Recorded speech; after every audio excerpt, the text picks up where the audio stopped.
Bismillahirrahmanirrahim.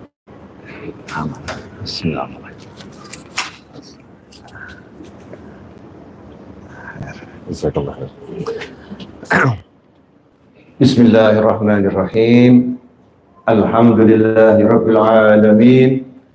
Allahumma shalli wa sallim ala sayyidina Muhammadin miftahi babi rahmatillah adada ma fi ilmillah salatan wa salaman daimain bidawami mulkillah wa ala alihi wa sahbihi. Allahumma shalli ala sayyidina Muhammadin salatan taftahu biha lana futuhal arifin wa tufaqihuna biha fid din wa ala alihi wa sahbihi. Assalamu alaikum warahmatullahi wabarakatuh.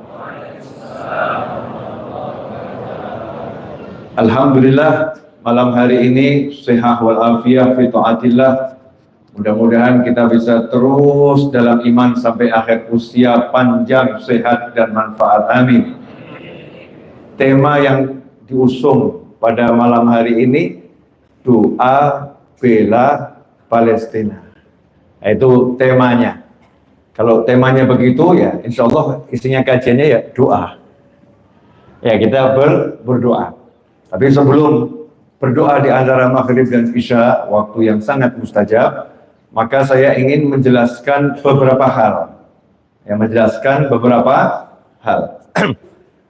Yang dimaksud doa bela Palestina, ya doa bela Palestina adalah kita mendoakan semua umat Nabi Muhammad Sallallahu Alaihi Wasallam yang sedang berjuang untuk memerdekakan Palestina dari penjajahan Zionis Israel yang zalim, dan juga untuk saudara-saudara kita di Palestina yang terzolimi meskipun sedang tidak berjuang dalam bentuk perjuangan fisik, berjihad fisabilillah.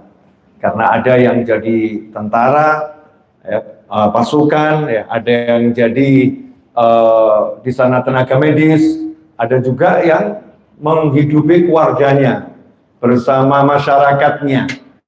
Semuanya sedang berjuang untuk mempertahankan dirinya, melangsungkan kehidupannya. Nah, terus kenapa kita harus doa bela Palestina?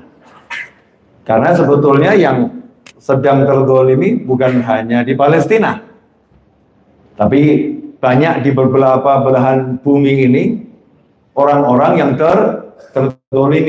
Tapi kenapa sekarang lebih ke Palestina? Karena kemungkaran itu terlampau tampak nyata dan kelihatan di depan mata lewat berbagai media maupun juga berita yang sampai dari saudara-saudara sebangsa dan setanah air yang menetap di sana.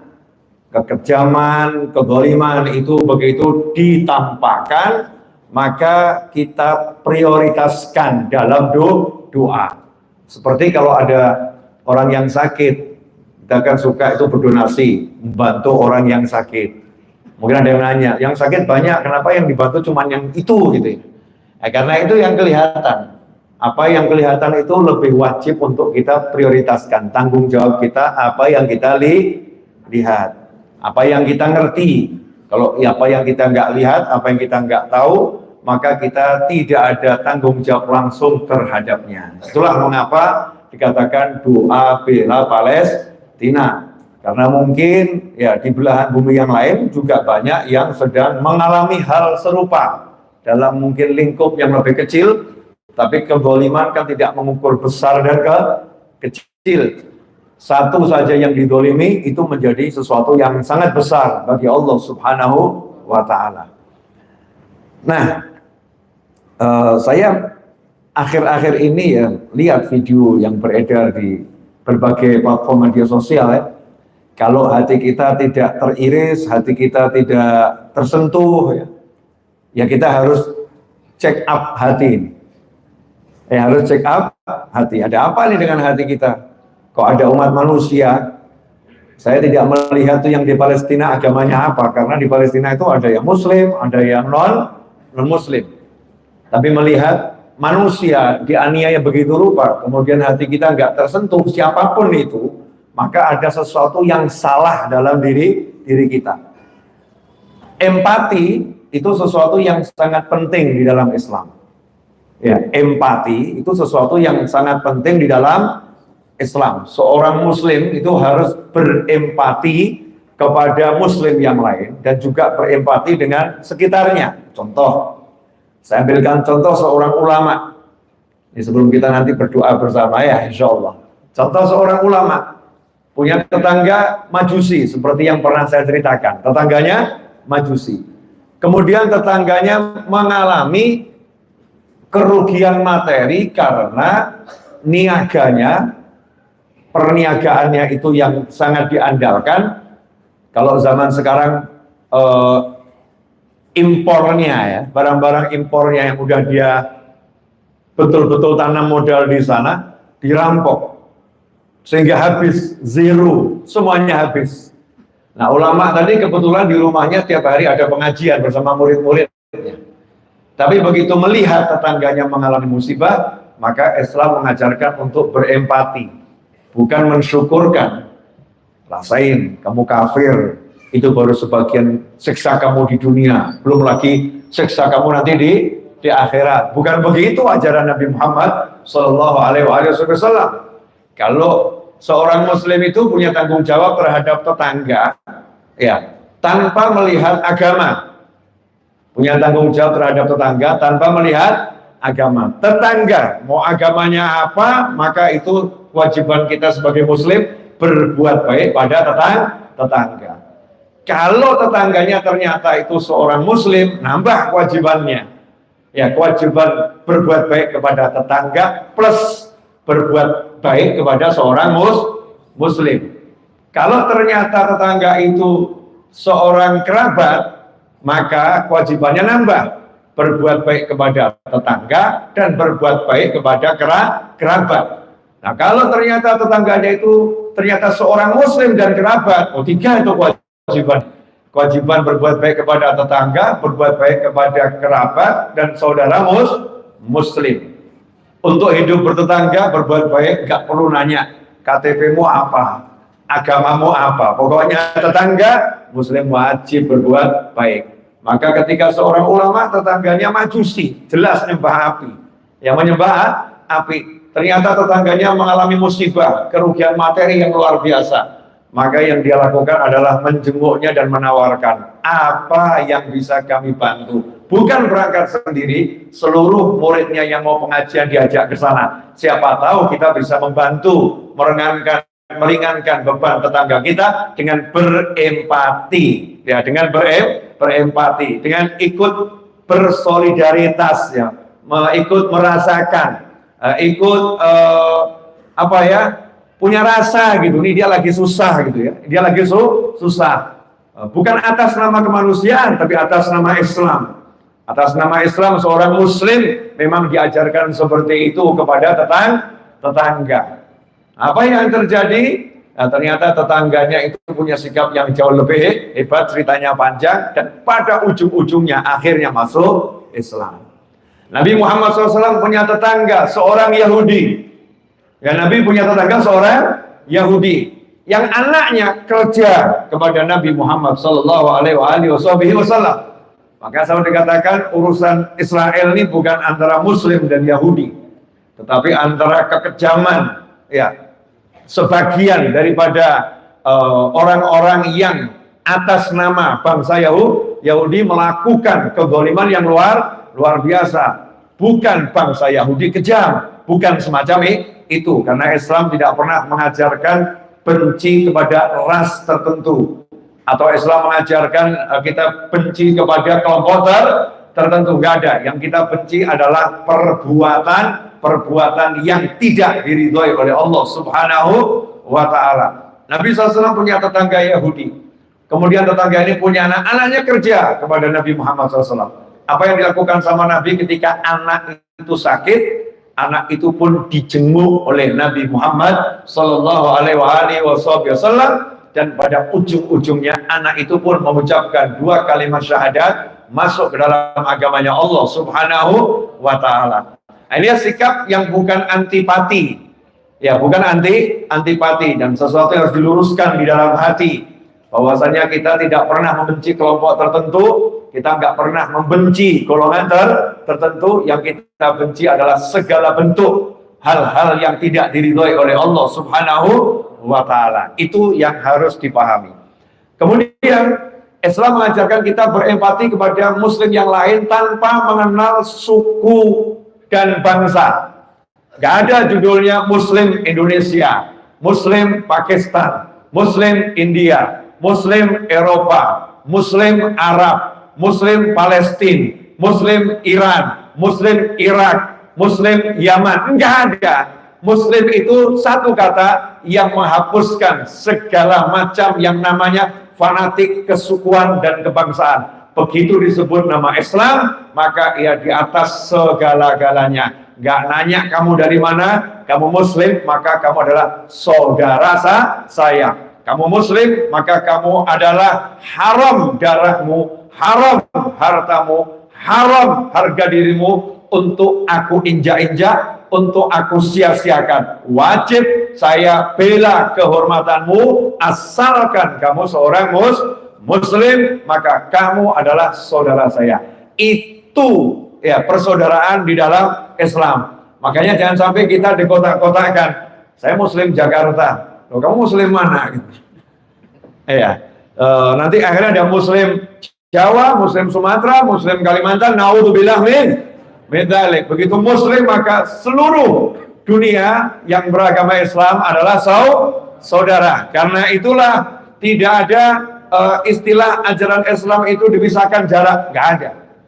Islam nggak dipisahkan jarak. Dimanapun saudara Muslim berada, walaupun jaraknya itu antara dunia dan akhirat, bukan cuma di bumi, yang satu ada di kubur, yang satu ada di alam dunia. Apa yang diajarkan Nabi Muhammad Sallallahu Alaihi Wasallam ketika melihat saudara Muslimnya mengalami sesuatu yang tidak menyenangkan, bukan cuma di alam dunia, bahkan sudah ada di alam kubur, alam yang berbeda. Jalan Nabi Muhammad Sallallahu Alaihi Wasallam, kemudian Rasul menghentikan perjalanannya.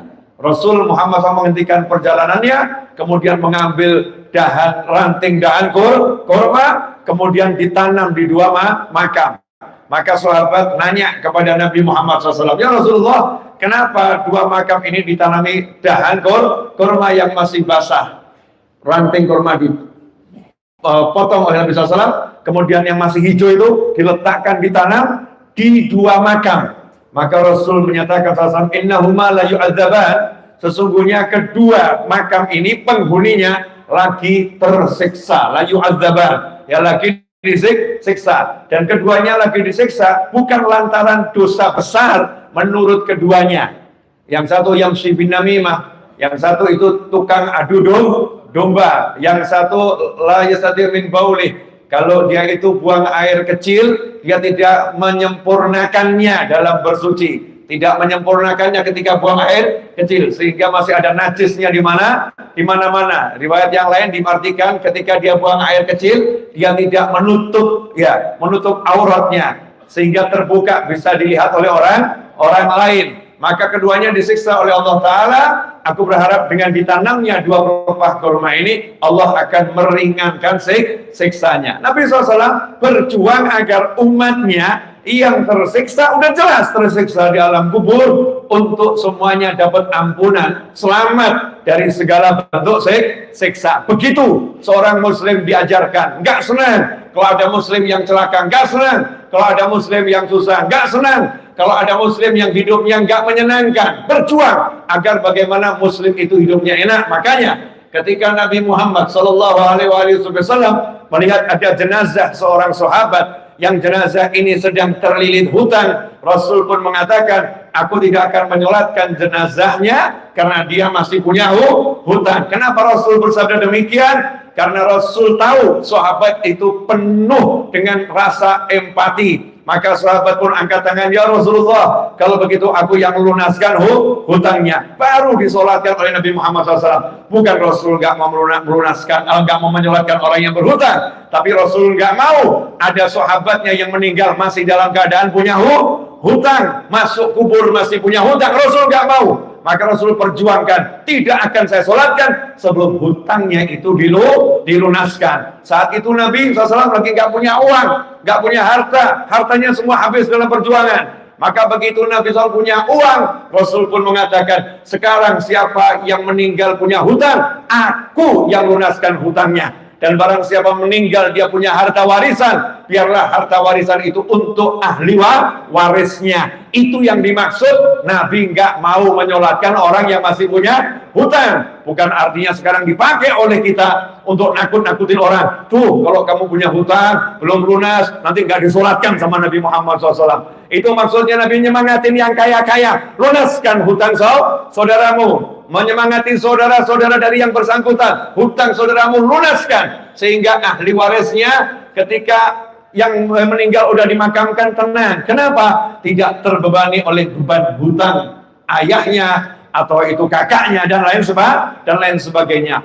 Berempati dan berusaha menyelesaikan masalah dari muslim yang lain. Jangan sampai ada muslim yang menderita. Maka aneh kalau kita muslim kok senang lihat muslim yang lain celaka. Naudzubillah min dzalik.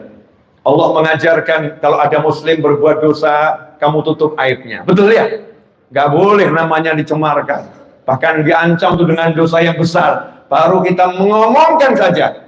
Jelas-jelas dia berbuat buruk, keburukannya kita omongkan, benar tuh keburukannya kita omongkan, maka dosanya diancam oleh Allah asyaddu minaz zina. Dosanya orang yang memperbincangkan keburukan saudara muslim yang lain lebih berat daripada berbuat zina. Di riwayat yang lain lebih berat daripada 30 kali perbuatan zina. Kenapa? Jangan hinakan muslim, jangan rendahkan muslim, jangan olok-olok muslim, jangan kamu remehkan muslim, jangan cemarkan namamu muslim. Lindungi harga dirinya. Bahkan dikatakan siapa yang sampai membuat fitnah, ada orang yang tidak berbuat buruk, kamu bilang beritakan di luar sana dia berbuat buruk, itu namanya fitnah. Siapa berbuat fitnah seperti itu, maka itu lebih kejam daripada melakukan pembunuhan. Dosa yang luar biasa. Kehormatan seorang muslim dijaga oleh Allah Subhanahu wa Ta'ala. Gak boleh muslim harga dirinya, gak boleh nyawanya, gak boleh tubuhnya disia-siakan.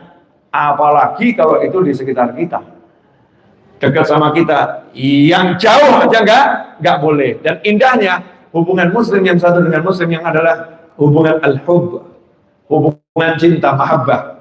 Cinta itu nggak ada jarak. Ya, cinta itu nggak ada jarak. Nggak ada jarak dengan cinta. Maupun jarak di bumi, maupun jarak waktu. Kita dengan Nabi Muhammad SAW 1400 tahun. Ada jarak? Nggak ada. Serasa Nabi SAW ada di hadapan kita karena cinta. Kita belum lahir. Kalau kita sekarang di tahun 2023, Nabi SAW sudah pernah mengatakan tanpa jarak ada aku rindu kepada orang-orang yang mencintaiku dan merindukanku. Bil makna semacam itu. Nggak ada jarak. Dekatnya luar biasa. Maka antara Indonesia dan Palestina nggak ada jarak. Kenapa? Karena di sana adalah saudara-saudara muslim sedang mengalami penderitaan yang luar biasa. Karena itulah ikhwani rahimakumullah, satu hal yang perlu kita sadarkan saat ini pada diri kita, pelajaran penting dari Palestina, bukan saja kita berempati dengan yang di Palestina, tengok kanan, tengok kiri, tengok itu tetangga kita, tengok keponakan kita, tengok paman kita, tengok bibi kita. Jangan sampai kita sibuk makan enak, paman kita mau bayar tagihan listrik nggak mampu bayar. Keponakan kita udah berumah tangga mau bayar PDAM nggak bisa bayar. Sementara kita beli air bergalon-galon dengan mudahnya luar biasa. Sekali kita minum di restoran bayar 200.000 ringan, 1 juta ringan. Saudara kita, paman kita, bibi kita mau bayar kontrakan rumah nggak bisa bayar. Kita nggak berempati, kita nggak membantu. Ini kondisi yang sangat membahayakan untuk urusan akhirat kita di hadapan Allah Subhanahu wa Ta'ala. Rasul menyatakan dalam sebuah hadis diriwayatkan oleh Imam Tabrani dan yang lain, man lam yahtam bi amril muslimin falaysa minhum, atau kama qala sallallahu alaihi wasallam. Ini ancaman yang sangat keras dari Nabi Muhammad SAW. Siapa yang tidak peduli dengan urusannya muslim yang lain, siapa yang acuh tak acuh dengan nasib muslim yang lain, dengan penderitaan muslim yang lain, dengan keselamatan muslim yang lain, maka dia itu falaisa minna, bukan masuk dalam kelompok kami, bukan masuk dalam kelompok mukmin yang tadi itu. Nah, kalau tidak masuk dalam kelompok mukmin, masuk kelompok yang mana? Yang masuk kelompok muslim, masuk kelompok yang mana? Dan naudzubillah min dzalik. Dibuang oleh Nabi Muhammad SAW. Man lam yahtam bi amril muslimin falaisa minhum. Atau kama qala sallallahu, bukan dari golongan mereka, bukan dari golongan muslim, bukan dari golongan mukmin. Dibuang oleh Nabi Muhammad SAW. Lantas di mana tempatnya? Di mana tempatnya di sisi Allah Subhanahu wa taala? Saudara-saudara di Palestina enggak minta kita datang ke sana, enggak. Bahkan sebagian dari mereka mengatakan, udah enggak usah ikut perang, enggak usah, biar kami yang berperang. Tapi tolong sertakan doa-doa kalian untuk kami. Itu minimal buat kita-kita yang bisanya hanya berdoa, yang bisanya dengan harta, yang punya kekuatan senjata dengan senjata, yang punya pasukan negara-negara dengan pasukannya, kirim pasukannya. Itu kalau memungkinkan menurut perundang-undangan yang berlaku di negara-negara yang bersangkutan. Kita nggak usah nuntut orang lain begini, nggak usah nuntut orang lain begitu. Kita nggak akan dituntut atas perbuatan orang lain, tapi yang dituntut diri kita ini. Habis sholat tuh doakan, bisa nggak? Simple, sederhana, doakan saja. Makanya dalam riwayat dikatakan, siapa yang kalau malam hari berkata, Allahumma ghfir li ummati Sayyidina Muhammad, Allahumma arham mata Sayyidina Muhammad, Allahumma astur mata Sayyidina Muhammad, Allahumma jibur mata Sayyidina Muhammad, Allahumma farid ummati Sayyidina Muhammad, Allahumma aslih mata Sayyidina Muhammad, Allahumma ij'alna min khiyar ummati Sayyidina Muhammad, wa adkhilna al-jannah ma nabiyina Muhammad SAW, atau yang semacam itu. Yang intinya memintakan ampun untuk umat Nabi Muhammad SAW. Ya Allah, ampuni umat Nabi Muhammad SAW. Ya Allah, rahmati umat Nabi Muhammad SAW. Ya Allah, perbaiki umat Nabi Muhammad SAW. Ya Allah, kalau ada umat Nabi yang mengalami kesusahan, hapuskan kesusahan umat Nabi Muhammad SAW. Siapa yang tiap malam berdoa seperti itu, dia diangkat Allah masuk dalam kelompok wali abdal. Wali abdal itu wali Allah yang jumlahnya hanya 40 orang di muka bumi. Gak lebih dari itu, gak kurang. 40 orang. Siapa yang membaca doa semacam itu, memintakan ampun untuk muslimin wal muslimat, ya kemudian mendoakan agar beban-beban hidup muslimin muslimat itu jadi ringan, masalahnya hilang, kemudian mendoakan agar selamat di akhirat. Pokoknya ada empati, perhatian pada muslim yang lain, langsung naik pangkat dalam kelompok wali abdal. Kita masih ingat kisah Sayyidina Uwais Al-Qarani radhiyallahu ta'ala anhu. Uwais Al-Qarani masih ingat nggak kira-kira? Ya, masih ya. Ini walaupun kita bicara Palestina, nggak usah tegang-tegang amat. Ini kalau wajahnya kena wajah tegang semua nih. Terbawa wajah-wajah pengen jihad kelihatannya. Ya, jihad kita itu ya dengan melawan hawa nafsu ini. Kalau kita mau nolong saudara kita, ya kita lawan hawa nafsu kita. Kita jangan maksiat biar rahmat itu tuh turun. Kalau kita bilang bela Palestina, cewek lewat dipentelengin gini. Nah, itu gimana rahmat Allah mau turun? Gimana pertolongan Allah mau turun? Gak akan turun pertolongan dalam kemaksiatan, gak bisa. Kalau cara-cara kita gak diridhoi Allah Ta'ala, gak mungkin tuh pertolongan Allah akan diturunkan. Ikhwani rahimakumullah, Sayyidina Uwais Al-Qarani radhiyallahu ta'ala anhu. Sayyidina Uwais Al-Qarani, beliau itu makannya tiap hari mengkais-kais tempat sampah, cari potongan-potongan sisa roti. Jadi di tempatnya Uwais di Qoran sana di Yaman, itu makanan pokoknya roti. Makanan pokoknya roti. Nah, di Indonesia sebagian besar makanan pokoknya nasi. Nah, sebagian besar sekarang udah berupaya yang meninggalkan nasi, mulai ganti gandum, mulai ganti sayur mayur, mulai ganti pakai nasi tapi sedikit, meninggalkan nasi. Udah banyak ini golongan-golongan diet, terutama ibu-ibu. Betul ibu-ibu.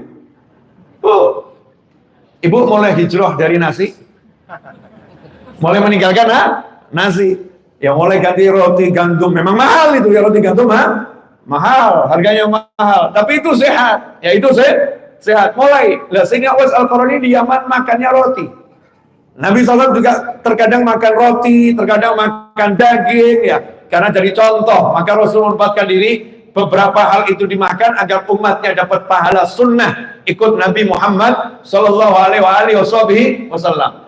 Nah, karena Sayyidina Uwais Al-Qarani itu jaga ibunya yang sakit, maka nggak bisa bekerja, nggak bisa ninggal ibunya, maka beliau mencukupkan diri makan roti, yang penting hidup, yang penting hidup. Maka ambil dari tempat sampah yang udah dibuang sama orang. Karena roti, ya mudah bersihkannya, cuman pasirnya dibersihkan, dimakan sama Uwais Al-Qarani radhiyallahu anhu. Kadang-kadang ketika lagi begitu, anjing mendekat. Anjingnya juga mau ikut-ikut cari makanan dari tempat sampah sambil menggonggong-gonggong. Sayyidina Uwais Al-Qarani pun berkata radhiyallahu anhu, "Wahai anjing, jangan gonggongin saya. Kamu ambil di sana, aku cari di sini. Di antara kita belum tahu siapa yang terbaik. Kalau saya selamat sampai surga, aku lebih baik dari kamu. Tapi kalau aku nggak sampai surga, kamu lebih baik daripada aku. Karena kita nggak tahu siapa lebih baik. Dah, jangan saling menjelek-jelekan, jangan saling meneriak-neriakin. Itu jatahmu, di sini jatahku." Uwais Al-Qarani radhiyallahu taala anhu. Tapi apa yang dilakukan Sayyidina Uwais Al-Qarani radhiyallahu taala anhu? Makan begitu nangis. Oh, kita kan belum pernah ya makan burger nangis, belum ya. Makan nasi nangis. Ini makan roti nangis. Nangisnya bukan karena sedih makan roti, bukan. Nangisnya apa? Ingat, jangan-jangan ada umat Nabi yang nggak makan. Jangan-jangan ada umat Rasulullah SAW yang nggak makan hari ini. Berempati kepada yang lebih susah. Maka angkat tangan, Allahumma, ya Allah, jika ada umat Nabi yang hari ini mati karena kelaparan, tolong jangan siksa aku, ya Allah. Masya Allah. Beliau aja makannya di tempat sampah, masih mikir muslim yang lain. Masih mikir muslim yang lain. Sementara kita makan kenyang, tetangga gak dipikir. Paman gak dipikir. Bibi gak dipikir. Keponakan gak dipikir. Pokoknya yang penting saya makan kenyang. Gak ada kepedulian kepada orang lain.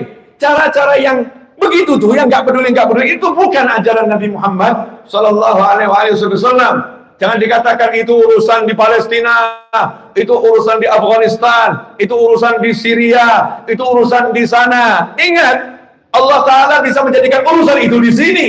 Allah bisa menjadikan musibah itu di sini. Kalau kita tidak berempati kepada orang lain, maka kita akan diuji dengan musibah yang sama. Na'udzubillah min dzalik. Apa kita lupa berapa tahun dahulu kita dijajah? Berapa tahun dulu kita mengalami hal yang tidak menyenangkan? Itu bisa kembali kalau Allah mau. Makanya cara mensyukuri bagaimana dijaga. Kalau ada muslim yang lain dimanapun lagi menderita, jangan kita katakan, oh itu kan di sana. Mohon maaf, ini contoh sederhana. Kalau ada orang kena musibah, rumahnya terbakar, rumah kita nggak terbakar, jangan mau begini, itu kan di sana yang kebakaran, di sini aman. Terus yang di sini seneng-seneng, gak berempati, ya gak ikut merasakan kasihan ya, gak ada perasaan itu, gak ada. Hati-hati itu nanti api akan sampai ke rumahmu itu. Na'udzubillah min dzalik. Jangan merasa aku gak apa-apa, terus nyalain orangnya. Itu memang gak bener dia, itu memang dia gak jaga rumahnya dengan baik. Udah empati enggak, cemooh, caci maki. Na'udzubillah min dzalik. Bukan begitu ajaran Nabi Muhammad Sallallahu Alaihi Wasallam. Paling penting adalah berempati. Gak mampu, diam. Man kana yu'minu billahi wal yawmil akhir falyaqul khairan aw liyasmut. Gak bisa ngomong yang baik, diam. Jangan mengomentari sesuatu yang kita nggak tahu, sesuatu yang kita nggak mengerti. Yang saya tahu, di sana ada kezaliman yang luar biasa. Di sana ada penindasan yang luar biasa. Di sana ada kekejaman yang luar biasa kepada umat manusia. Maka saya nggak akan tinggal diam. Saya mampunya berdoa. Saya mampunya berdoa. Maka saya akan ajak orang berdoa. Saya akan gerakkan orang berdoa. Kalau saya mampunya kumpulin duit, ya saya akan ajak orang kumpulin duit. Sementara saya kumpulin duit untuk bangun pesantren dulu. Ya kalau yang lain silahkan mau kumpulin duit untuk ke sana, boleh. Asal jalurnya jelas, seperti yang sudah disarankan oleh MUI, sudah disarankan oleh para ulama. Karena kita kalau berderma juga harus tahu jalurnya itu benar. Jangan sampai kena oknum-oknum seperti ketika kita di Jakarta, di Bintaro dan sekitarnya. Kalau kita berderma nggak kepada orang yang tepat, walaupun tetap kita dapat pahala, tapi kan sayang. Kita berderma itu kepada maling sekalipun tetap dapat pahala kok. Nggak ada masalah. Oh ternyata dia pencuri. Itu pernah terjadi. Diceritakan oleh Nabi Muhammad SAW. Rasul mengatakan, siapa tahu berkat kamu berderma sama dia, hari itu dia nggak mencuri. Hari itu dia nggak mencuri. Orang yang berderma tetap dapat sesuatu yang baik. Tapi tentunya kita menganjurkan, salurkan dermamu pada jalur-jalur yang benar. Seperti misalnya, saya lihat Ustaz Adi Hidayat ngumpulin tuh ya. Tuh insya Allah jalurnya benar. Dan Ustaz-Ustaz yang lain. Kalau saya nggak mempelajari tentang urusan derma ini, yang saya tahu cuma mengerti satu hal, doa. Makanya saya ngajak semuanya doa. Doa itu gampang. Masing-masing punya hati. Ya, masing-masing punya hati. Kalau lisan belum tentu semua orang punya lisan. Ada yang bisa bicara, ada yang nggak bisa bicara. Kita beruntung bisa teriak-teriak. Kita beruntung bisa berucap. Semoga ini langgeng selama-lamanya sampai akhir usia bisa ngucap la ilaha illallah Muhammadur Rasulullah SAW. Tapi ada yang diuji sama Allah Ta'ala, diambil itu kemampuannya berbicara dengan berbagai macam penyakit atau cacat atau karena kecelakaan atau mungkin sejak lahir mengalami tunawicara, nggak ada yang tahu. Tapi kalau hati insya Allah kita punya. Kalau hati insya Allah kita punya. Bagaimana caranya kita bisa membantu dengan doa, dan jangan suka meremehkan doa. Ada orang ngomong, ngapain cuma doa? Palestina nggak butuh doa. Ya Allah ya Rabbi. Nabi Muhammad SAW, Nabi, Rasul. Ya, Nabi dan Rasul. Perang Badar. 313 sahabat mau melawan 1000 orang musyrik. Senjata apa adanya. Artinya nggak ada persenjataan. Kendaraan juga apa adanya. Artinya nggak punya kendaraan. Apa yang diandalkan Nabi SAW? Doa. Nabi mengadakan doa sampai dikatakan dalam Sahih Bukhari dan Sahih yang lain, Rasul mengucapkan doa yang kita nggak boleh niru. Kita nggak boleh niru doa Nabi yang satu ini. Ya Allah, kalau besok kami kalah, maka Engkau tidak akan disembah lagi di muka bumi. Ini nggak boleh kita doa semacam itu, kita nggak boleh. Ini Nabi, hatinya nggak mungkin salah. Kalau kita tiru-tiru bisa jadi orang yang nggak benar kita nanti. Ini khususnya untuk Nabi Muhammad SAW dalam merayu Allah Subhanahu wa Ta'ala, sampai kencang doanya, keras doanya, sampai Sayyidina Abu Bakar As-Siddiq radhiyallahu ta'ala kaget ketika masuk tenda Nabi SAW karena melihat tenda itu ada basah, ternyata basahnya basah air mata Nabi Muhammad SAW dalam sujudnya doa minta Allah Ta'ala, dan hasilnya peperangan dimenangkan oleh umat Nabi Muhammad Sallallahu Alaihi Wasallam. Karena itu kalau untuk urusan perang selalu kita gunakan sholawat badar, bi ahlil badri, ya Allah, tawassulnya dengan ahli badar. Kenapa? Urusannya perang. Gus Dur pernah mengatakan radhiyallahu anhu, semoga Allah merahmati dan meridhai di alam kubur sana dan menjadikan kuburnya penuh dengan keberkahan dan rahmat Allah Ta'ala. Itu Gus Dur pernah mengatakan ketika bahas sholawat badar. Ini kita di Indonesia ini kadang baca sholawat badar nggak tahu waktu. Waktunya damai yang dibaca sholawat badar. Itu yang ahli kan datang sahabat-sahabat perang semua itu. Ya, sahabat perang semua. Dulu kiai buat sholawat badar itu ketika perang melawan penjajahan. Dibuat sholawat badar. Untuk apa? Untuk mendatangkan bantuan-bantuan dari langit. Bala tentara Allah Subhanahu wa Ta'ala. Nah kalau sekarang kelihatannya boleh itu sholawat badar dibaca dengan niat ya untuk membantu perjuangan saudara-saudara muslim yang ada di Palestina dan semacamnya yang dizalimi, bukan untuk kepentingan nafsu, ego, hawa dan lain sebagainya, memperjuangkan diri dari kezaliman untuk merdeka dari segala bentuk penjajahan yang tidak diridhoi oleh Allah Subhanahu wa Ta'ala. Sampai di sini kira-kira jelas atau belum jelas? Jelas ya. Jadi kira-kira doa itu penting atau nggak penting? Mohon maaf, doa silahul mukmin. Rasul nggak mengatakan pedang senjata mukmin, enggak. Rasul nggak mengatakan roket senjata mukmin, enggak. Rasul perintahkan memang kita menggunakan senjata yang kita mampu. Mampunya punya tongkat ya pakai tongkat, mampunya punya pedang ya pakai pedang. Tapi Rasul nggak mengatakan senjata kita pedang, enggak. Rasul nggak mengatakan senjata kita tembak, enggak. Rasul mengatakan doa silahul mukmin. Doa itu senjatanya mukmin. Al-Habib Abu Bakar Al-Adni dalam salah satu ceramahnya rahimahullah, beliau mengatakan itu orang-orang kufar yang zalim, yang membantai muslimin, mereka membanggakan senjata-senjatanya, membanggakan persenjataan yang luar biasa. Artinya mereka nggak punya Tuhan, mereka bergantung pada alat, mereka bergantung kepada makhluk, mereka bergantung kepada sesuatu yang sangat lemah. Mukmin tak punya senjata, gak punya apa-apa, tapi punya Allah Subhanahu wa ta'ala. Keyakinan yang semacam inilah yang bisa mengalahkan musuh-musuhnya Allah Subhanahu wa ta'ala. Bukan menggunakan senjata, tapi menggunakan doa. Seringkali kita kalau kerjakan jadinya kocar-kacir, karena yang diandalkan yaitu tadi bukan doanya, yang diandalkan usahanya, bukan Allahnya, tapi sarananya. Maka semua Allah dibuat pusing sepusing-pusingnya. Tetapi orang yang mengandalkan doanya, kemudian menggunakan senjata yang ada, menggunakan sarana yang ada, memaksimalkan sarana yang ada, maka Allah akan memberikan kemenangan dalam usahanya. Kalau perang dalam peperangannya, kalau bisnis dalam bisnisnya, kalau rumah tangga dalam rumah tangganya. Doa. Apalagi kalau nanti ibu-ibu lihat tuh video-video tentang anak-anak kecil di Palestina sana. Masya Allah, malu kita ini dengan kalimat-kalimat keimanan yang luar biasa, kalimat-kalimat keimanan yang menggetarkan jiwa, dengan bahasa Arab yang sangat indah.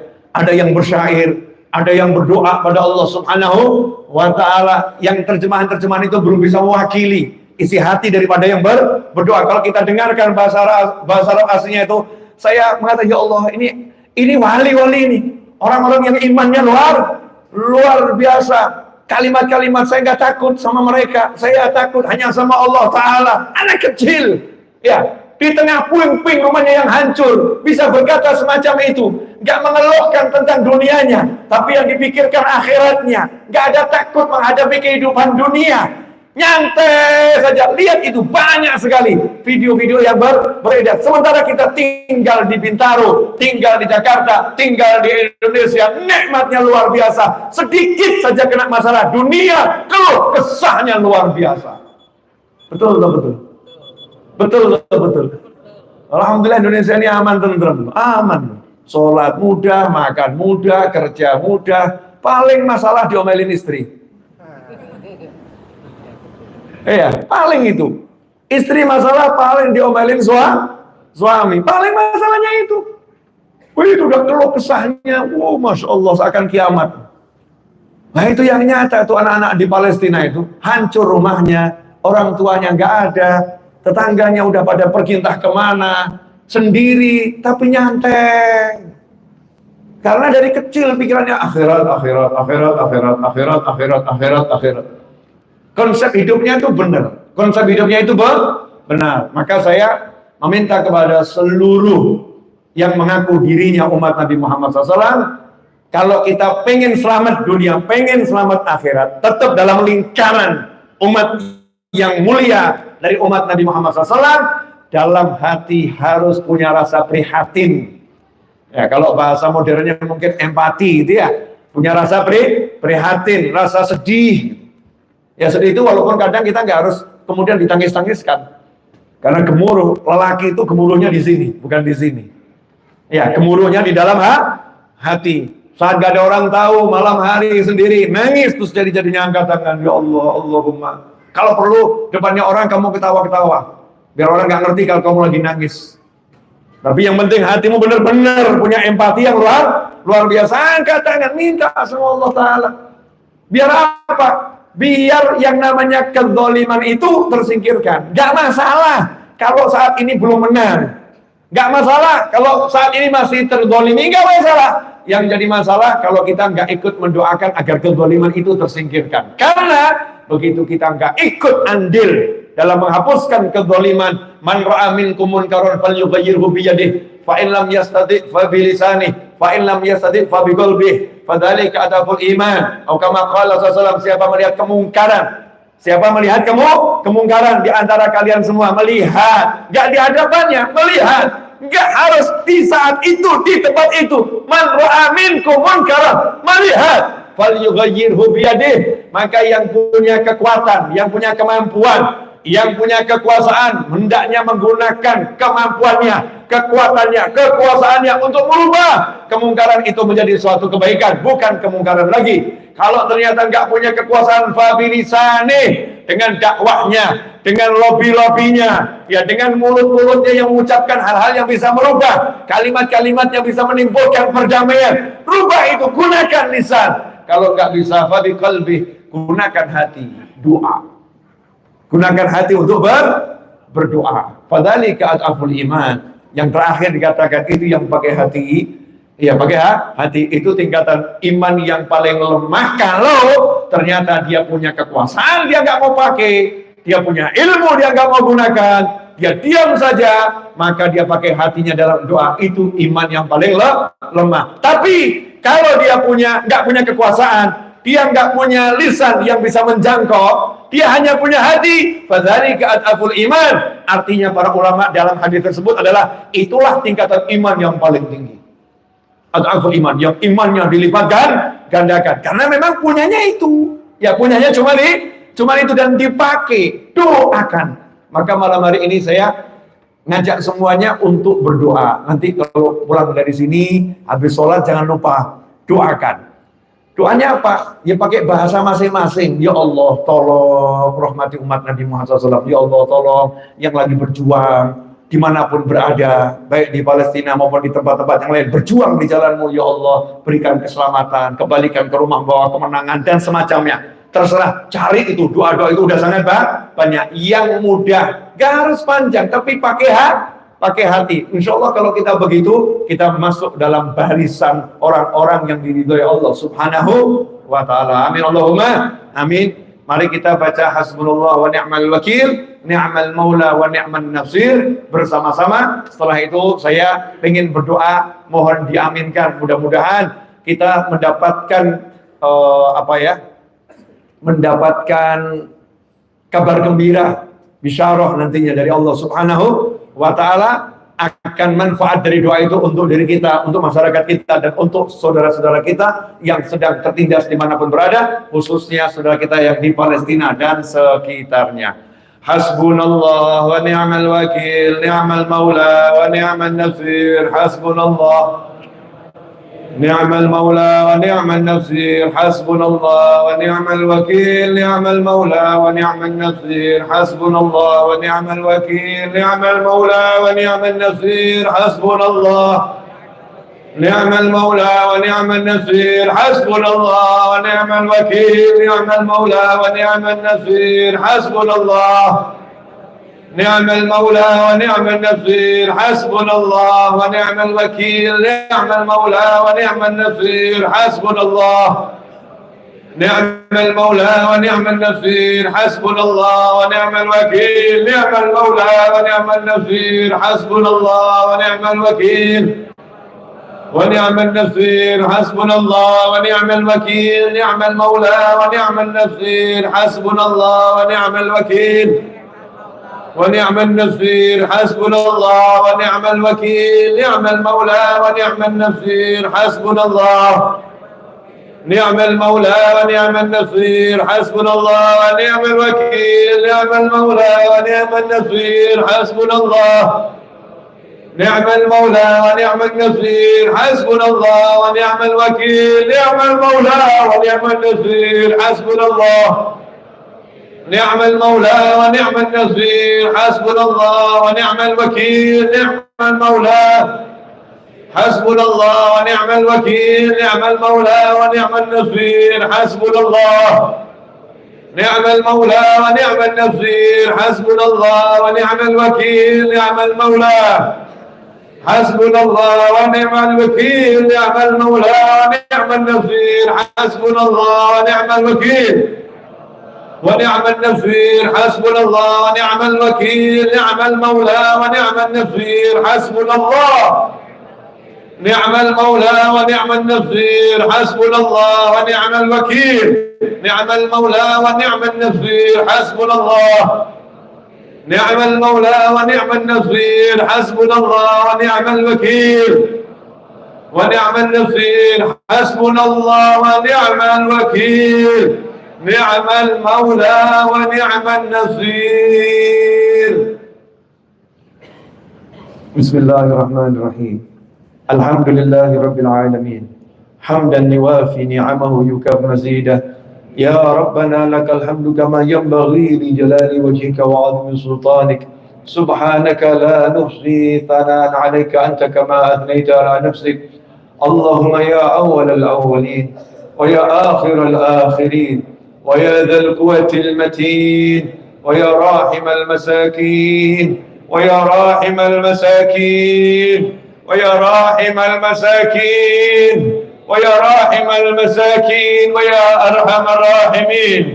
اللهم صل وسلم على سيدنا محمد وعلى آل سيدنا محمد. اللهم صل على سيدنا محمد وعلى آل سيدنا محمد صلاة تنجينا بها من جميع الأهوال والآفات وتقضي لنا بها جميع الحاجات وتطهرنا بها من جميع السيئات وترفعنا بها عندك على الدرجات وتبلغنا بها أقصى الغايات من جميع الخيرات في الحياة وبعد الممات. اللهم لك الحمد شكرا ولك المن فضلا وأنت ربنا حقا ونحن عبيدك رقا وأنت لم تزل لذلك أهلا. اللهم يا ميسر كل عسير ويا جابر كل كثير ويا صاحب كل فريد ويا مغني كل فقير ويا مقوي كل ضعيف ويا مأمن كل خائف ويا مأمن كل خائف ويا مأمن كل خائف. يسر علينا كل عسير يسر علينا كل عسير يسر علينا كل عسير فالتيسير العسير عليك يسير. اللهم يا من لا يحتاج إلى البيان والتفسير حاجتنا إليك كثير وأنت عالم بها وبصير. اللهم إنا نخاف منك اللهم إنا نخاف منك اللهم إنا نخاف منك ونخاف ممن يخاف منك ونخاف ممن لا يخاف منك. اللهم بحق من يخاف منك نجنا ممن لا يخاف منك بحرمة سيدنا محمد صلى الله عليه وآله وسلم. واحرسنا بعينك التي لا تنام واكنفنا بكنفك الذي لا يرى وارحمنا بقدرتك علينا فلا نهلك فأنت رجاؤنا وثقتنا برحمتك يا أرحم الراحمين. اللهم انصر الإسلام والمسلمين اللهم انصر الإسلام والمسلمين اللهم انصر الإسلام والمسلمين. اللهم احفظ الغزاة والمجاهدين أينما كانوا في البر والبحر والجو أجمعين خصوصا إخواننا المجاهدين في فلسطين وفي غيره. اللهم انصرهم اللهم انصرهم يا قوي يا متين. اللهم اسعهم سلامة وردهم إلى أوطانهم سالمين غانمين مجملين بخير الدنيا والدين. اللهم يا الله yang maha kuasa yang maha perkasa yang maha hebat yang maha besar ya dzal jalali wal ikram ilahana wa ilaha kulli syai ya Rabb ya Rabb ya Rabb ya Allah yang maha kuasa ya dzal jalali wal ikram ya Allah. Tolonglah hamba-hambamu ya Allah. Tolonglah hamba-hambamu ya Rabb. Tolong ampuni dosa-dosa kami ya Allah. Jangan lantaran karena dosa-dosa kami saudara kami tersiksa ya Allah. Jangan lantaran karena dzunub kami ya Rabb saudara-saudara kami teraniaya ya Allah. Ya Allah tolong selamatkan saudara-saudara kami dimanapun berada ya Allah. Yang sedang berada dalam kesedihan hapuskan kesedihannya. Yang sedang berada dalam kesusahan hapuskan kesusahannya. Yang sedang berada dalam musibah angkat musibahnya ya Allah. Terkhusus saudara-saudara kami di Gaza ya Allah, di Palestina dan sekitarnya ya Allah, yang saat ini rumah mereka runtuh ya Allah. Saat ini rumah runtuh ya Allah, tempat tinggal mereka dibinasakan, di bumi hanguskan ya Allah. Kerabat mereka dibunuh ya Allah, saudara mereka dibantai ya Allah, orang tua mereka telah terenggut ya Allah, orang tua mereka telah kembali kepadamu ya Arhamar Rahimin ya Allah. Tolong jadikan anak-anak yatim di sana hatinya tenang ya Allah. Jadikan saudara-saudara kami yang menjadi yatim di sana hatinya menjadi tenang ya Arhamar Rahimin. Berikan keselamatan kepada semuanya ya Allah. Berikan perlindungan dari sisimu untuk mereka semua ya Arhamar Rahimin. Ya Arhamar Rahimin. Ya Arhamar Rahimin ya Allah. Tolong binasakanlah orang-orang yang akan membinasakan hamba-hambamu ya Arhamar Rahimin. Mereka yang keji ya Allah. Mereka yang zalim ya Allah. Ya Qawiyyu ya Matin ikfi syarra zalimin. Ya Qawiyyu ya Matin ikfi syarra zalimin. Ya Qawiyyu ya Matin ikfi syarra zalimin. Keburukannya orang-orang yang zalim singkirkan dari saudara kami ya Rabb. Singkirkan dari kami ya Rabb. Singkirkan dari bangsa kami ya Rabb. Singkirkan dari bangsa-bangsa umat Islam berada ya Rabb. Singkirkan dari saudara-saudara kami di Palestina ya Arhamar Rahimin. Ya Rabb, tunjukkanlah kemenangan untuk umat Nabi Muhammad SAW. Allah mansur Islam wal muslimin wa dammir a'da'ad-din wa dammir a'da'ad-din wa dammir a'da'ad-din.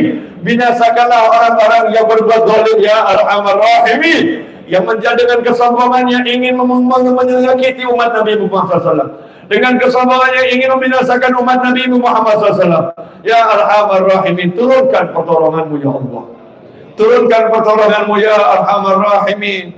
Ya Rabb, kabulkanlah doanya orang-orang yang berdoa untuk saudara-saudara kami ya Allah. Kabulkanlah tangisan anak-anak kecil yang mengangkat tangannya berdoa kepadamu ya Rabb. Kabulkanlah doa orang-orang tua yang ada di muka bumi ini ya Allah. Ya Karim, jika lisan kami kotor dalam meminta, jika hati kami kotor karena penuh kedengkian, jika tubuh kami kotor penuh kemaksiatan ya Rabb, tolong terimalah doa orang-orang yang kau cintai ya Allah. Terimalah doa para walimu ya Arhamar Rahimin. Terimalah doa hamba-hambamu ya Arhamar Rahimin. Kabulkanlah doa mereka ya Rabb, dan tunjukkan dalam waktu yang secepat-cepatnya, sesingkat-singkatnya ya Arhamar Rahimin, tanda-tanda kekuasaanmu di sana ya Arhamar Rahimin. Tunjukkanlah ya Allah. Tunjukkanlah ya Rabb. Tunjukkanlah ya Rabb, sebagaimana kau tunjukkan kepada sahabat Nabi Muhammad SAW dalam peperangan Badar ya Rabb. Maka tunjukkanlah kepada kami ya Rabb pasukan Badar ya Arhamar Rahimin. Tunjukkan kepada kami pasukan Badar ya Arhamar Rahimin. Turunkanlah untuk membantu perjuangan mereka ya Rabb. Malaikat yang kau turunkan kepada Nabi Muhammad SAW dalam membantu perjuangan para sahabat dalam perang Badar, turunkan ya Arhamar Rahimin. Membantu saudara-saudara kami yang terzalimi di Palestina sana ya Allah. Ya Allah yang Maha Pengasih, ya Allah yang Maha Penyayang, ya Allah yang Maha Kuasa ya Allah. Di negara yang kami cintai ini ya Allah, begitu banyak wilayah yang mengeluhkan rasa panas ya Allah. Bukan panasnya roket ya Allah, bukan panasnya bom ya Allah, bukan panasnya api yang membara ya Allah, tapi panasnya matahari ya Allah. Baru panasnya matahari, suhu yang panas ini kami mengeluh ya Allah. Bagaimana dengan saudara-saudara kami yang rumahnya terbakar dengan roket-roket orang-orang yang benci kepada mereka ya Allah. Panasnya peperangan di sana ya Allah. Ya Allah, turunkanlah rahmat-Mu ke Palestina dan sekitarnya sehingga umat Islam di sana tidak merasakan kepedihan ya Allah. Dan turunkan pula rahmat-Mu ke negara yang kami cintai ini ya Allah. Tunjukkanlah rahmat-Mu ya Allah. Turunkan hujan membasahi bumi ini ya Arhamar Rahimin. Ya Allah, turunkan hujan ya Allah. Turunkan hujan ya Allah.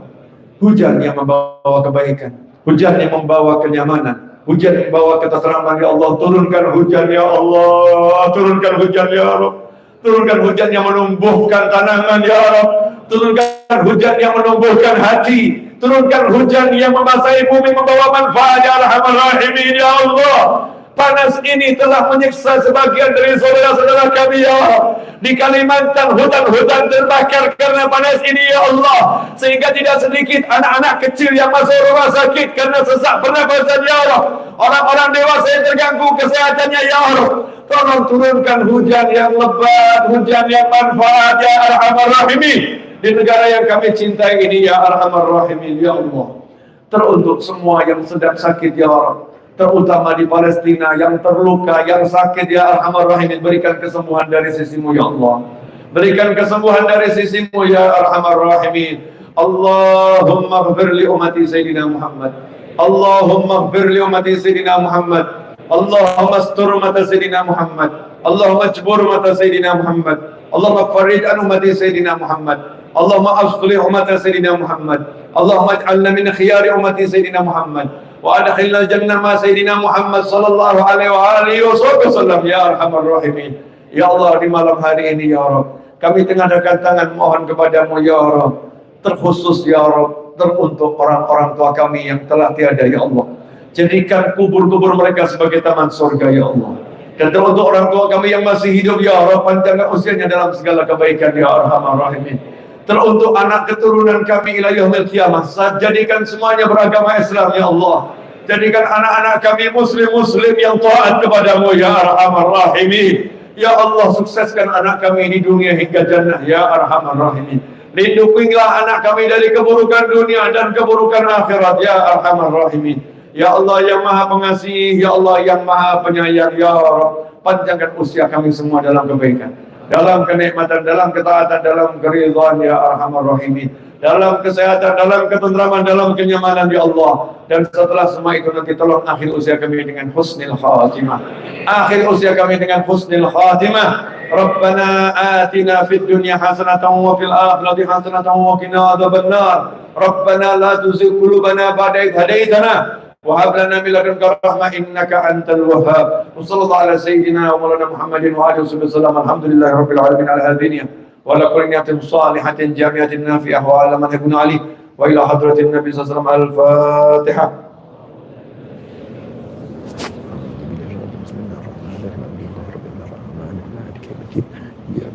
Iyyaka nasta'in ihdinas siratal mustaqim siratal ladzina an'amta 'alaihim ghairil maghdubi 'alaihim waladdallin. Himbauan saya untuk semua saudara muslim, tolong jangan untuk kali ini ya. Kali ini kondisinya bukan seperti yang dulu-dulu. Kondisi sekarang ini betul-betul kondisi yang menggetarkan hati banyak ulama. Urusan Palestina tuh saya dari dulu mengamati, ngikutin, ya, berempati. Cuman kalau kali ini berbeda. Ya, kali ini berbeda. Jadi tolong jangan komentar yang negatif. Please. Tolong demi keselamatan akhirat kita. Jangan komentar yang negatif.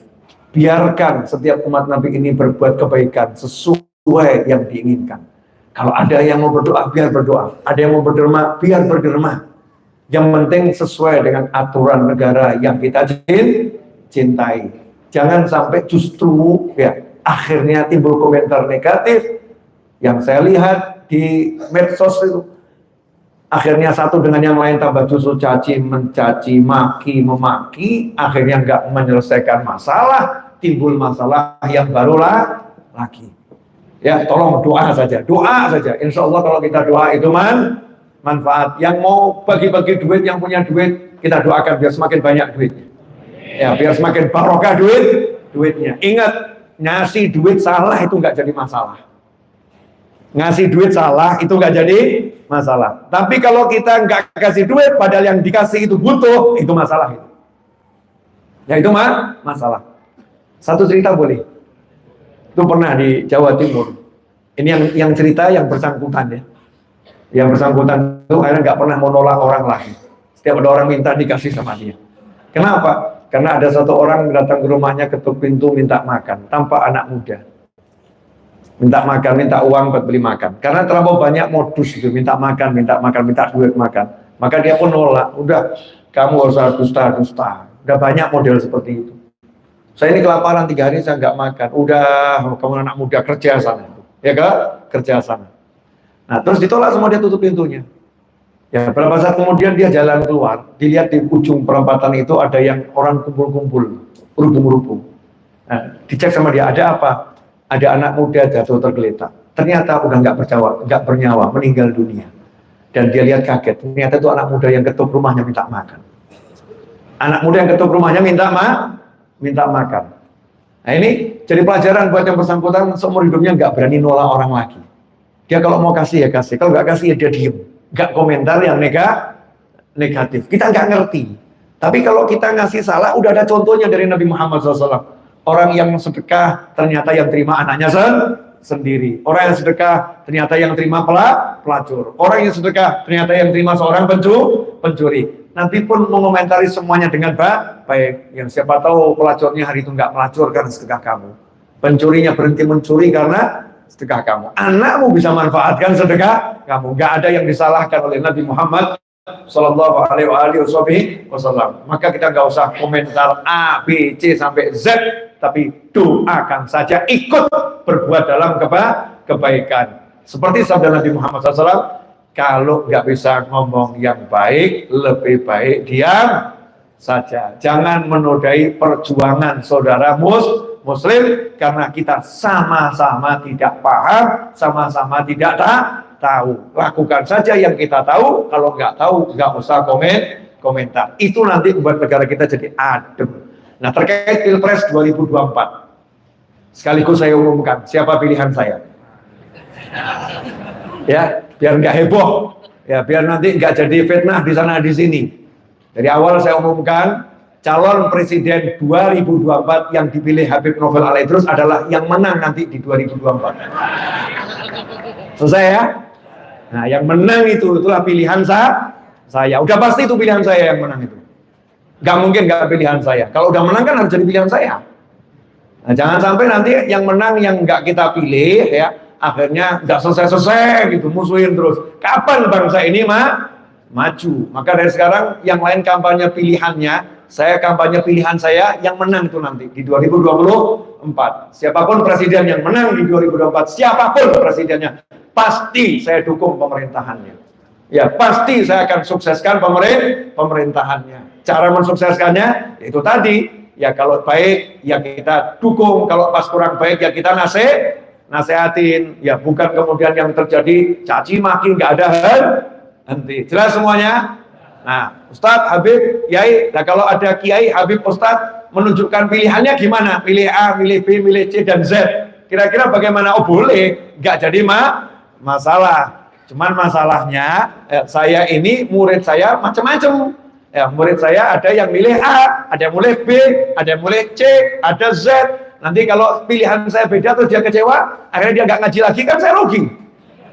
Cuman gara-gara Pilpres kehilangan jamaah pengajian, kan rugi. Karena surga dan neraka itu lebih penting untuk saya pikirkan daripada pemerintahan hanya 5 tahun sekali. Loh, tapi kan sebagai muslim harus menunjukkan pilihannya biar negara ini nanti dikuasai oleh orang. Mohon maaf, saat ini calon-calon yang ada itu semua juga punya kiai.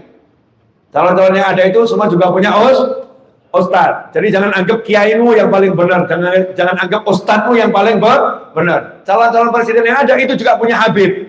Jangan kamu anggap habibmu yang paling benar. Hargai habibnya masing-masing, hargai kiainya masing-masing, hargai ustadznya masing-masing. Dalam arti saya yakin semuanya orang baik, tinggal takdir nanti yang menang yang mana.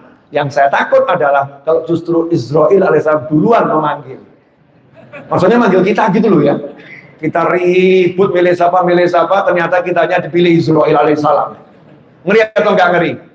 Ngeri. Makanya lebih baik kita mikir hidup setelah mati, sambil nanti waktunya coblosan semua milih. Jangan jadi golput, golongan yang enggak jelas. Punyalah pilihan, punyalah pendirian. Caranya bagaimana? Sholat istikharah. Itu ajaran Nabi Muhammad Sallallahu Alaihi Wasallam. Sholat istikharah, minta petunjuk sama Allah. Gak akan sia-sia manistakhar. Orang yang istikharah, minta petunjuk. Nanti kalau pilihannya entah berapa kan nggak tahu, belum daftar ke KPU. Siapa tahu pilihannya ada 4, siapa tahu ada 5, siapa tahu ada kejutan-kejutan politik. Kan nggak ada yang ngerti. Ternyata pilihannya ada sekian. Nah, nanti kita tinggal milih, ya Allah yang bagus yang mana. Gitu kan ya? Di sing apik, sing endi, sing iki bismillah. Gitu aja kok repot. Gitu aja kok ruwet. Jangan gara-gara beda pilihan akhirnya ganti pasangan. Iya, ke pengadilan itu kan banyak dulu gitu ya. Mengajukan gugatan perceraian hanya gara-gara beda pilihan. Naudzubillah min dzalik. Gara-gara beda pilihan akhirnya pindah pengajian. Wah, saya nggak demen lagi itu sama ustadz yang satu itu pindah pengajian. Ini urusan apa ini kok sampai semacam ini? 5 tahun sekali. Nanti kalau nggak cocok, ya 5 tahun lagi cari gantilah lagi. Gitu aja kok repot. Dan satu hal yang perlu saya sampaikan.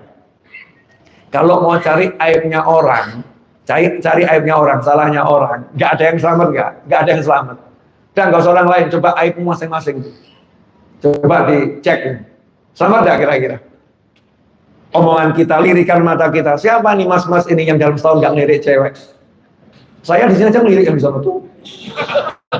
Cuma ngelirik loh ya, nggak deleng loh. Nonton kan nggak boleh ya.